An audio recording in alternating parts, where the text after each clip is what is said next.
தமிழ் வளர்ச்சித்துறை, மதுரை உலகத்தமிழ் சங்கம் மற்றும் குமரகுரு கல்லூரி இணைந்து தமிழாசிரியர்களுக்கான புத்தாக்க பயிற்சியின் துவக்க விழா இன்று நடைபெற்றது. இதனை தமிழ் வளர்ச்சி மற்றும் செய்தித்துறை அமைச்சர் மு.பே. சுவாமிநாதன் துவக்கி வைத்தார். தமிழ் இலக்கண இலக்கியத்தை மாணவர்களிடம் எளிமையாக ஆசிரியர்கள் கொண்டு சேர்க்கும் வகையில் கோவை சரவணப்பட்டி பகுதியில் உள்ள குமரகுரு கல்லூரியில் தமிழ் ஆசிரியர்களுக்கான புத்தாக்க பயிற்சி நிகழ்ச்சி இன்று நடைபெற்றது. இதனை தமிழ் வளர்ச்சி மற்றும் செய்தித்துறை அமைச்சர் மு.பே. சுவாமிநாதன் தொடங்கி வைத்தார். தமிழ் வளர்ச்சித்துறை, உலக தமிழ் சங்கம் மதுரை மற்றும் குமரகுரு பன்முக கலை அறிவியல் கல்லூரி இணைந்து நடத்திய இந்த நிகழ்ச்சியில் தமிழாசிரியர்களுக்கான ஒரு நாள் புத்தாக்க பயிற்சியாக நடைபெற்றது. முன்னதாக தமிழ் வளர்ச்சித்துறை இயக்குனர் அவை அருள் வரவேற்புரை வழங்கினார். நிகழ்விற்கு குமரகுரு கல்வி நிறுவனங்களின் தலைவர் பி.கே. கிருஷ்ணராஜ் வானவராயர் தலைமை தாங்கினார். தமிழ் வளர்ச்சி மற்றும் செய்தித்துறை அமைச்சர் மு.பே. சுவாமிநாதன் சிறப்பு விருந்தினராக கலந்து கொண்டு நிகழ்ச்சியை துவக்கி வைத்தார்.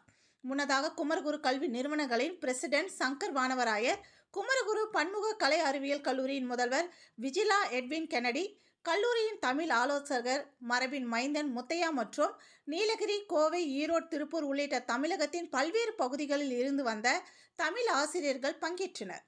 தொடர்ந்து செய்தியாளர்களிடம் பேசிய அமைச்சர் மு.பே. சுவாமிநாதன் கூறியதாவது, இந்த புத்தாக்க பயிற்சியின் மூலம் தமிழ் கற்கும் மாணவர்கள் இலக்கணத்தை எளிமையாக, நுணுக்கமாக கற்றுத்தர இன்று புது தடங்கள் உருவாகி இருக்கிறது.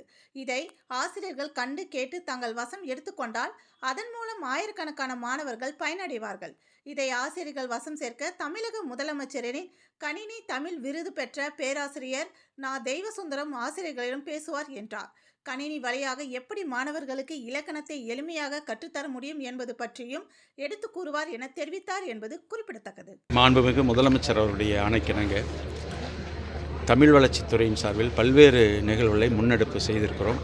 அந்த வகையில் தமிழ் மொழி என்கிற சூழ்நிலையில் புத்தாக்கம் தேவைப்படுகிற ஒரு சூழ்நிலையாக நினைத்து அந்த வகையில் அரசின் சார்பிலும் இதுபோன்று நம்முடைய கோவையில் உள்ள குமரகுரு கல்லூரி நிறுவனங்களோட ஒத்துழைப்போடு தமிழாசிரியர் பெருமக்களுக்கும் மாணவ செல்வங்களுக்கும் ஒரு புத்தாக்க பயிற்சி என்கிற வகையில் இந்த நிகழ்வை துவக்கியிருக்கிறோம்.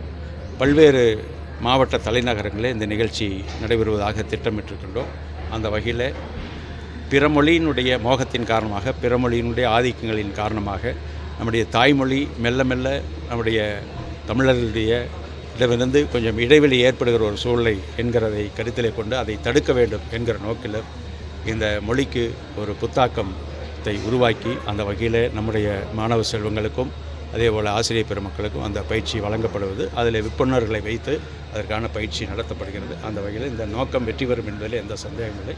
அந்த வகையில் தொடர்ந்து பல்வேறு மாவட்டங்களில் இந்த நிகழ்ச்சி நடத்தப்படும். பணி நியமன ஆணை தமிழ் வளர்ச்சித்துறையில் நம்முடைய இளங்கலை தமிழ் இலக்கியம் படித்தவர்களுக்கு தமிழ்நாடு அரசு பணியாளர் தேர்வு வாரியத்தின் மூலமாக முதலில் தமிழ்நாடு அரசு நம்முடைய மாண்புமிகு முதலமைச்சர் உத்தரவின் பேரில் உதவி இயக்குனர் பணியிடம் தமிழ் வளர்ச்சித்துறையில் அதற்காக தேர்வு செய்யப்பட்டிருக்கிறார்கள்.